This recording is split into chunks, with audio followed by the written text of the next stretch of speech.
بسم اللہ الرحمن الرحیم۔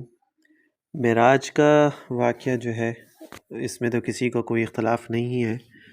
تاریخ میں ہاں ضرور اختلاف ملتا ہے ہمیں کہ کس تاریخ میں ہوا تھا۔ آہ، تو اسی سے ریلیٹڈ آج کی یہ ویڈیو ہے، ویڈیو نہیں آڈیو ہے، اور اس میں پوری تفصیل میں آپ لوگوں کو بتاؤں گا کیا کیا ہوا تھا۔ آپ صلی اللہ علیہ وسلم کو طائف کے دعوتی سفر سے واپسی پر جسم و روح کے ساتھ بیداری کی حالت میں مسجد حرام سے مسجد اقصیٰ اور پھر وہاں سے ساتویں آسمان سدرۃ المنتہا، جنت و جہنم اور جہاں تک اللہ تعالیٰ نے چاہا ان مقامات کی سیر کرائی گئی۔ اس سفر کو اسراء معراج کہتے ہیں۔ معراج کی تاریخ میں علماء کا اختلاف ہے اور کئی اقوال کتب میں مذکور ہیں۔ معراج کے واقعے کا اجمالی خلاصہ جو ہے وہ میں آپ لوگوں کو بتا دیتا ہوں۔ آپ صلی اللہ علیہ وسلم حضرت ام ہانی رضی اللہ تعالیٰ کے مکان میں استراحت فرما رہے تھے۔ یہ حضرت ام ہانی جو نا آپ کی پھوپھی تھیں کہ یکا یک چھت پھٹی اور جبرائیل امین اترے۔ ان کے ہمراہ اور دیگر فرشتے بھی تھے۔ آپ صلی اللہ علیہ وسلم کو جگا کر مسجد حرام لے جایا گیا۔ وہاں آپ کے سینہ مبارک کو چاک کر کے کلب اطہر کو آب زمزم سے دھویا گیا۔ بعد ازاں آپ کی سواری کے لیے ایک بہشتی جانور لایا گیا اور مسجد اقصیٰ کی جانب روانہ ہوئے۔ اس راستے میں آپ کو عجائبات دکھلائے گئے۔ مختلف اقوام اور مختلف لوگ اپنے گناہوں کی وجہ سے مختلف سزاؤں میں مبتلا تھے۔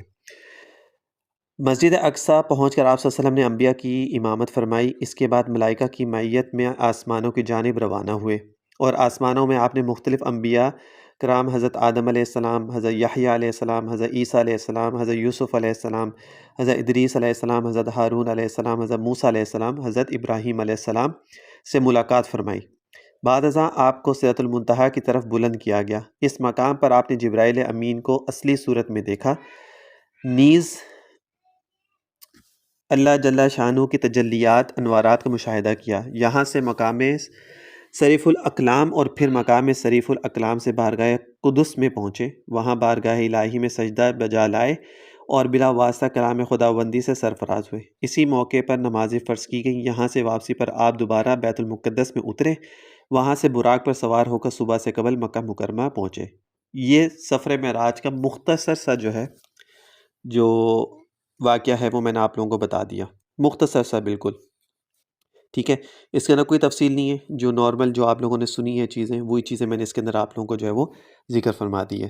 اب یہاں سے جو ہے نا میں آپ لوگوں کو تھوڑی سی اور تفصیل اس کے بارے میں بتا دیتا ہوں، ٹھیک ہے۔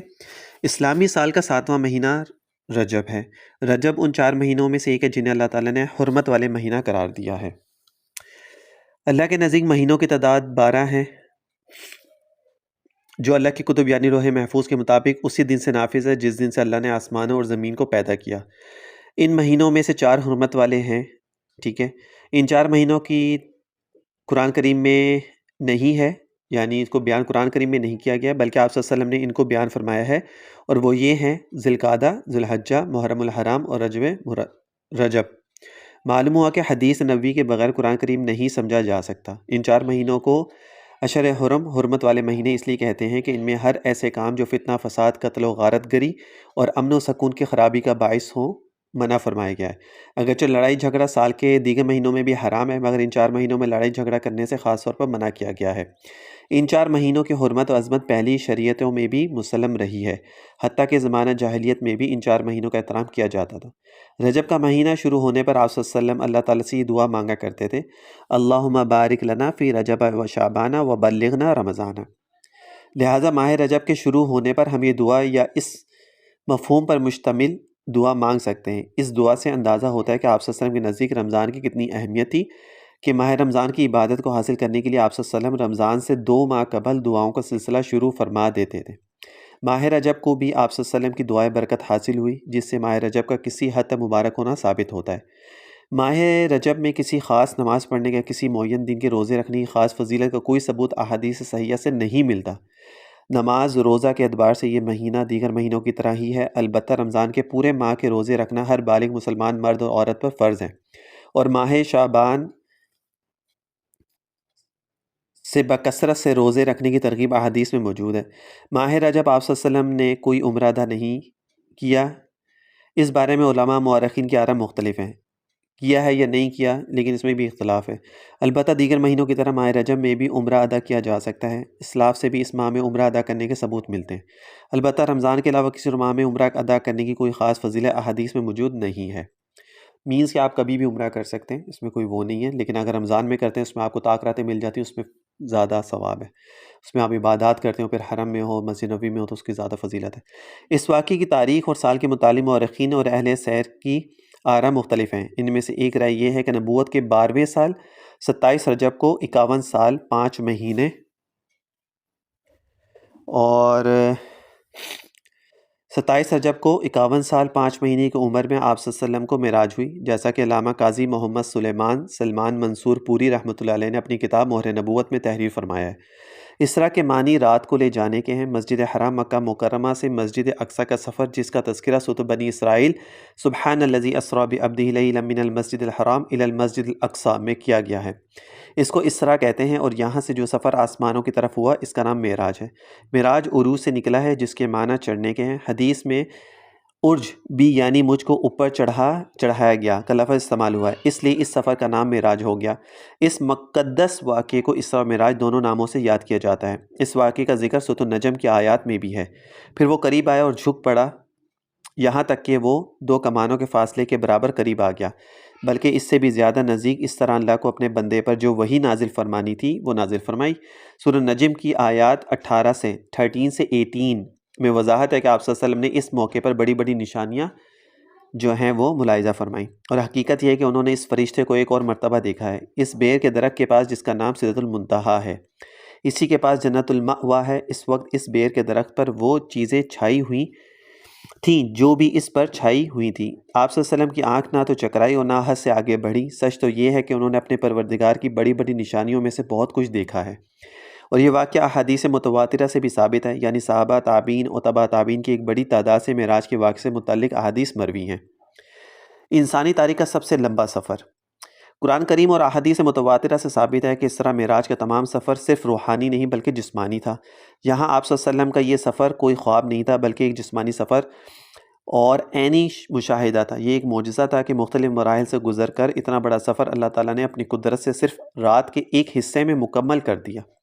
اللہ تعالیٰ جو اس پوری کائنات کا پیدا کرنے والا ہے، اس کے لیے کوئی بھی کام مشکل نہیں، کیونکہ وہ تو قادر مطلق ہے، جو چاہتا ہے کرتا ہے، اس کے تو ارادے کرنے پر چیز کا وجود ہو جاتا ہے۔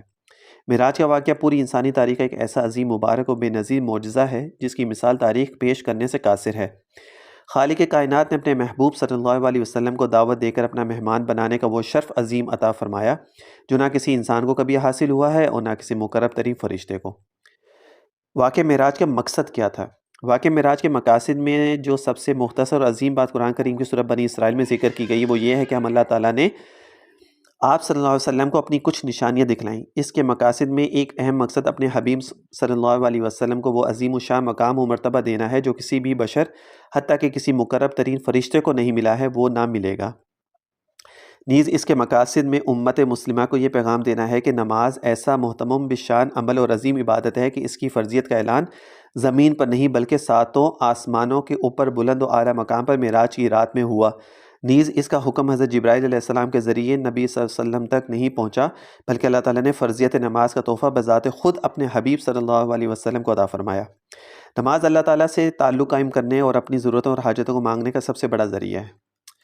اس واقعے کی مختصر تفصیل یہ ہے کہ آپ صلی اللہ علیہ وسلم کے پاس سونے کا تشت لایا گیا جو حکمت اور ایمان سے پر تھا۔ آپ صلی اللہ علیہ وسلم چاک گیا تھا، پھر اس سے زمزم کے پانی سے دھویا گیا، سینہ چاک کیا گیا آپ صلی اللہ علیہ وسلم کا، اور پھر اس کو زمزم سے دھویا گیا، پھر اسے حکمت اور ایمان سے بھر دیا گیا، اور پھر بجلی کی رفتار سے زیادہ تیز چلنے والی ایک سواری یعنی براق لایا گیا جو لمبا سفید رنگ جو پایا تھا، اس کا قد گدھے سے بڑا اور خچر سے چھوٹا تھا۔ وہ اپنا قدم وہاں رکھتا تھا جہاں تک اس کی نظر پڑتی تھی۔ اس پر سوار کر کے آپ صلی اللہ علیہ وسلم کو بیت المقدس لے جایا گیا، اور وہاں تمام انبیاء نے حضور صلی اللہ علیہ وسلم کی اقتداء میں نماز پڑھی۔ پھر آسمانوں کی طرف لے جایا گیا، پہلے آسمان پر حضرت آدم علیہ السلام، دوسرے آسمان پر حضرت عیسیٰ علیہ السلام اور حضرت یحییٰ علیہ السلام، تیسرے آسمان پر حضرت یوسف علیہ السلام، چوتھے آسمان پر حضرت ادریس علیہ السلام، پانچویں آسمان پر حضرت ہارون علیہ السلام، چھٹے آسمان پر حضرت موسیٰ علیہ السلام اور ساتویں آسمان پر حضرت ابراہیم علیہ السلام سے ملاقات ہوئی۔ اس کے بعد بیت المعمور آپ صلی اللہ علیہ وسلم کے سامنے کر دیا گیا، جہاں روزانہ 70,000 فرشتے اللہ کی عبادت کے لیے داخل ہوتے ہیں، جو دوبارہ اس میں لوٹ کر نہیں آتے۔ پھر آپ صلی اللہ علیہ وسلم کو سدرۃ المنتہا تک لے جایا گیا۔ آپ صلی اللہ علیہ وسلم نے دیکھا کہ اس کے پتے اتنے بڑے ہیں جیسے ہاتھی کے کان ہوں، اور اس کے پھل اتنے بڑے بڑے جیسے مٹکے ہوں۔ جب سدرۃ المنتہا کو اللہ کے حکم سے ڈھانکنے والی چیزوں نے ڈھانک لیا تو اس کا حال بدل گیا۔ اللہ کی کسی بھی مخلوق میں سے اتنی طاقت نہیں کہ اس کے حسن کو بیان کر سکے۔ سدرۃ المنتہا کی جڑ میں 4 نہریں نظر آئیں، 2 باطنی نہریں اور 2 ظاہری نہریں۔ آپ صلی اللہ علیہ وسلم کے دریافت کرنے پر حضرت جبرائیل علیہ السلام نے بتایا کہ باطنی 2 نہریں جنت کی نہریں اور ظاہری 2 نہریں فرات اور نیل ہیں۔ فرات عراق اور نیل جو ہے مصر میں ہے۔ اچھا، اب وہاں پہ فرضیت نماز۔ اس وقت اللہ تعالیٰ نے ان چیزوں کی وحی فرمائی جن کی وحی اس وقت فرمانا تھا، اور 50 نمازیں فرض کیں۔ واپسی پر حضرت موسیٰ علیہ السلام سے ملاقات ہوئی۔ حضرت موسیٰ علیہ السلام کے کہنے پر آپ صلی اللہ علیہ وسلم نے چند مرتبہ اللہ تعالیٰ کے دربار میں حاضر ہوئے اور نماز کی تخفیف کی درخواست کی۔ ہر مرتبہ 5 نمازیں معاف کر دی گئیں، یہاں تک کہ صرف 5 نمازیں رہ گئیں۔ حضرت موسیٰ علیہ السلام نے اس پر بھی مزید تخفیف کی بات کہی، لیکن اس کے بعد آپ صلی اللہ علیہ وسلم نے کہا کہ مجھے اس سے زیادہ تخفیف کا سوال کرنے میں شرم محسوس ہوتی ہے، اور میں اللہ کے اس حکم کو تسلیم کرتا ہوں۔ اس پر اللہ تعالیٰ کی طرف سے یہ ندا دی گئی، میرے پاس بات بدلی نہیں جاتی ہے، یہاں میں نے اپنے فرضیہ کا حکم باقی رکھا اور اپنے بندوں سے تخفیف کر دی، اور میں ایک نیکی کا بدلہ 10 بنا کر دیتا ہوں۔ غرض یہ کہ ادا کرنے میں 5 ہیں اور ثواب میں 50 ہی ہیں۔ معراج کے موقع پر آپ صلی اللہ علیہ وسلم کو 3 انعام ملے۔ وہ کون سے تھے؟ اس موقع پر آپ صلی اللہ علیہ وسلم کو 3 انعام دیے گئے۔ حضور صلی اللہ علیہ وسلم کو اللہ تعالیٰ سے انسان کا رشتہ جوڑنے کا سب سے اہم ذریعہ یعنی نماز کی فرضیت کا تحفہ ملا۔ حضور صلی اللہ علیہ وسلم کا اپنے امت کی فکر اور اللہ کے فضل و کرم کی وجہ سے 5 نمازوں کی ادائیگی پر 50 نمازوں کا ثواب دیا جائے گا۔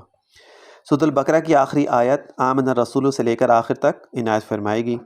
اس قانون کا اعلان کیا گیا کہ حضور صلی اللہ علیہ وسلم کی امت کے شرک کے علاوہ تمام گناہوں کی معافی ممکن ہے، یعنی کبیرہ گناہوں کی وجہ سے ہمیشہ عذاب میں نہیں رہیں گے بلکہ توبہ سے معاف ہو جائیں گے، یا عذاب بھگت کر چھٹکارا مل جائے گا، البتہ کافر مشرک ہمیشہ جہنم میں رہیں گے۔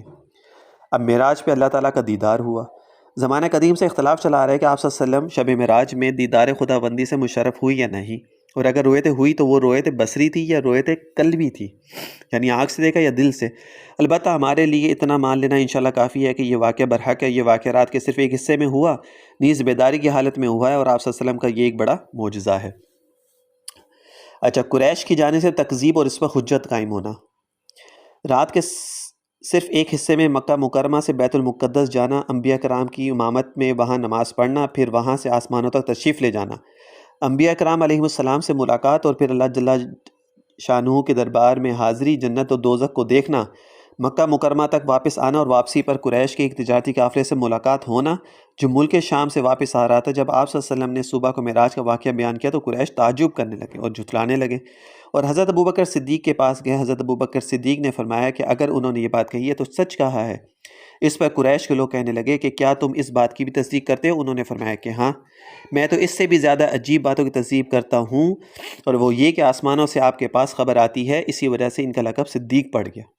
اس کے بعد جب قریش مکہ کی جانب سے حضور صلی اللہ علیہ وسلم سے بیت المقدس کے احوال دریافت کیے گئے تو اللہ تبارک و تعالیٰ نے بیت المقدس کو حضور صلی اللہ علیہ وسلم کے لیے روشن فرما دیا۔ اس وقت آپ صلی اللہ علیہ وسلم حتیم میں تشریف فرماتے، قریش مکہ سوال کرتے جا رہے تھے اور آپ صلی اللہ علیہ وسلم جواب دیتے جا رہے تھے۔